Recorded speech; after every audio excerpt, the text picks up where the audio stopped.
नमस्कार दर्शकों, आप देख रहे हैं मेरे साथ एएसटी न्यूज। मैं हूं मनोज प्रजापति दिल्ली से। जी हां, बड़ी खबर। तुलसी हेल्थ केयर गुरुग्राम ने विश्व मानसिक स्वास्थ्य दिवस के अवसर पर मानसिक स्वास्थ्य को बढ़ावा देने के लिए खेल दिवस का सफल आयोजन किया। गुरुग्राम में 10 अक्टूबर 2024 को विश्व मानसिक स्वास्थ्य दिवस के अवसर पर गुरुग्राम स्थित अग्रणीय मानसिक स्वास्थ्य और वेलनेस केंद्र तुलसी हेल्थ केयर ने आज अपने परिसर में एक खेल दिवस का आयोजन किया, जिसमें मानसिक और शारीरिक स्वास्थ्य को बढ़ावा देने के लिए विभिन्न प्रकार की गतिविधियां आयोजित की गई। इस कार्यक्रम में प्रतिभागियों ने, स्टाफ और परिवार ने भाग लिया और पूरा दिन मनोरंजन और फिटनेस और जागरूकता से भरपूर रहा।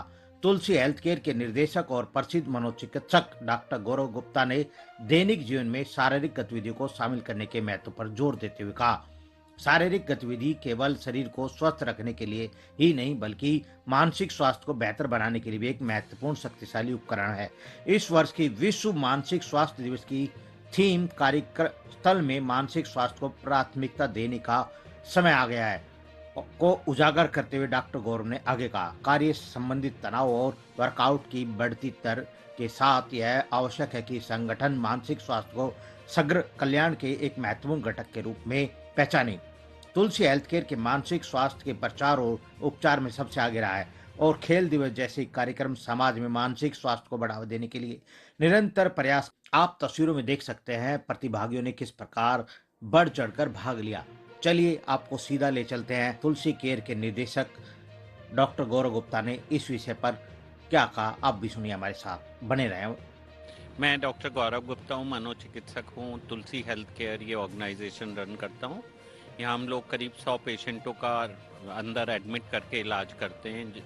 आमतौर से नशे की बीमारी और मानसिक बीमारियों से सफ़र करने वाले पेशेंट आते हैं, जिसमें करीब 30 से 35 फीमेल्स हैं और 70-75 मेल रहते हैं। यहाँ पे हमारे पास 8 मनोचिकित्सक साइकेट्रिस्ट हैं और करीब 25 साइकोलॉजिस्ट हैं जो यहाँ पे इस इलाज में मेरी मदद करते हैं। ये पिछले 5 साल से हम यहाँ पे रन कर रहे हैं। उससे पहले हम महरौली में रन करते थे दिल्ली में। और यहाँ पे आम तौर से अल्कोहल की प्रॉब्लम से, नशे वाली प्रॉब्लम से, या कुछ लोगों को डिप्रेशन का अटैक आ जाता है, वायलेंट हो जाते हैं, सुसाइडल मरीज होते हैं, इस तरह के लोग आते हैं। आज वर्ल्ड मेंटल हेल्थ डे पे हमने अवेयरनेस क्रिएट करने के लिए एक स्पोर्ट्स इवेंट मानसिक रूप से बीमार लोगों से किया। और ये इवेंट इसलिए किया कि हम ये चाहते हैं कि मानसिक रूप से बीमार लोग भी आम जिंदगी जी सकते हैं, एक आम आदमी की तरह एक्टिविटी में इन्वॉल्व हो सकते हैं। जैसे आप लोग देख रहे हैं हमारे पीछे कुछ लोग योगा कर रहे हैं, ये भी कुछ मानसिक बीमारियों से सफ़र कर रहे हैं। आम तौर से इस तरह के मरीजों के बारे में हमारी फीलिंग काफ़ी गलत है और निगेटिवली सोचते हैं और हम लोग उनका इलाज नहीं कराना चाहते हैं। हमें लगता है ये आदमी अब ठीक नहीं हो पाएगा, लेकिन अगर एक प्रॉपर ट्रीटमेंट मिले तो वो एक अच्छी नॉर्मल लाइफ लीड कर सकते हैं। इस तरह की बीमारियां आजकल छोटी उम्र में या बच्चों में भी होने लगी हैं, जो कि बाकी काफ़ी चिंताजनक बात है। मोबाइल का एक्सेस यूज़, खाने पीने में ठीक तरह के खानों का ना खाना, एक्सरसाइज ना करना, निगेटिव चीज़ों के बारे में, वायलेंट गेम्स को देखना, कुछ इस तरह के गेम्स भी आते हैं जिसमें सुसाइड की तरफ एनकरेज किया जाता है। ये सब चीज़ें हमारे मानसिक रूप से संतुलन को बिगाड़ती हैं और ये माँ बाप की ड्यूटी है कि बच्चों को इस तरह के गेम्स में, इस तरह की चीज़ों में इन्वॉल्व ना होने दें, उन्हें फिज़िकल एक्टिविटीज़ की तरफ एनकरेज करें। और अगर आपको कभी भी कोई मानसिक परेशानी हो या आपके जानने वाले को कोई मानसिक असुविधा हो तो मदद लें, बिकॉज मानसिक परेशानियों का इलाज छोटी सी दवाइयों से या काउंसलिंग से या और फर्दर ट्रीटमेंट से संभव है।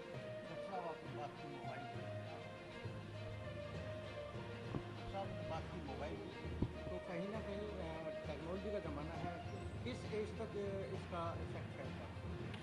आमतौर से ये माना जा रहा है कि 15 साल की उम्र से कम उम्र में जब बच्चों को मोबाइल का इस्तेमाल की तरफ एनकरेज करते हैं तो वो उनके दिमाग पे असर पड़ जाता है और वो एडिक्ट होने के चांसेस बहुत ज़्यादा होते हैं। 15 साल की उम्र के बाद में उन्हें थोड़ी देर के लिए मोबाइल दिया जा सकता है और 20 साल के बाद में मोबाइल और कंप्यूटर की फ्रीडम होनी चाहिए।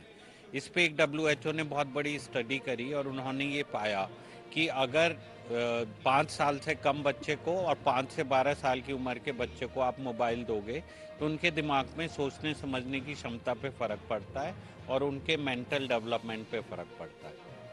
तो पेरेंट्स को क्या आइडिया रखना चाहिए? पेरेंट्स को मोबाइल और टीवी और कंप्यूटर जैसी चीज़ों का कम इस्तेमाल करके उनको शारीरिक एक्टिविटीज़ और स्कूल में एक्टिविटीज़ पे ज़्यादा फोर्स करना चाहिए और अगर वो इस्तेमाल भी करते हैं ज़रूरी चीज़ों के लिए तो कम समय के लिए करें, ना कि बहुत लंबे समय के लिए मोबाइल पे देखें। मेरी क्लिनिक पे बहुत सारे बच्चे आते हैं 3 साल के 5 साल के, अपने पेरेंट्स डॉक्टर को दिखाते हैं तो बच्चों को मोबाइल फ़ोन दे देते हैं, वो मार धाड़ के गेम खेल रहे होते हैं और उससे वो बहुत उग्र हो जाते हैं।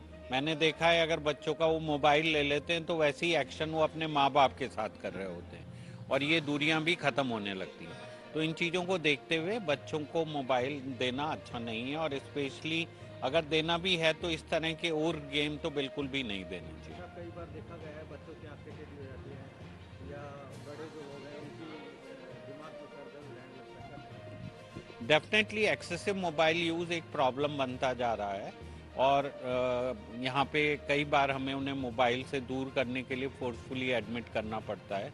मेरे पास अभी ऐसे 2 बच्चों का मैंने इलाज किया जो कि मोबाइल के एडिक्ट हो गए थे और वो अपने एग्ज़ाम की तरफ ना ध्यान देके केवल मोबाइल पे ही लगे हुए थे और मोबाइल अगर उनका ले लो तो लगता था जैसे मर ही जाएंगे, तो पूरी तरह एडिक्ट हो गए थे। सो इस तरह की प्रॉब्लम बढ़ती जा रही हैं और ये हमारी जिम्मेदारी है कि समाज में सही तरीके से हम उनको इस्तेमाल करना सिखाएं। एहतियातन क्या? मुझे लगता है एक आम रूप से एक कम से कम सोते वक्त तो अपना मोबाइल आम बिल्कुल बंद कर देना चाहिए और एक ये समय होना चाहिए कि इस समय के बाद में हम मोबाइल का इस्तेमाल नहीं करेंगे और हर 2-2 मिनट में मोबाइल को देखना या बार बार मैसेज भेजना, ये सब गतिविधियों को रोक लगाना चाहिए। हमें ये तय करना चाहिए कि भाई 1 घंटे में हम दोबारा से देख लेंगे। अगर किसी को कोई इमरजेंसी होगी तो हमें मैसेज भेज देगा या बता देगा किसी तरह। जब मोबाइल नहीं था तो भी तो लोगों की प्रॉब्लम का सॉल्यूशन होता था।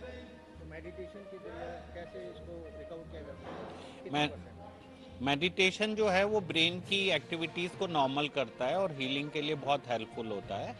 मेडिटेशन केवल एक ऐसी चीज़ है जिससे कि ब्रेन में एक्सरसाइज होती है और न्यूरोप्लास्टिसिटी देखी गई है। मेडिटेशन बहुत इफ़ेक्टिव है हीलिंग के लिए और आमतौर से रिकवरी में बहुत हेल्पफुल है।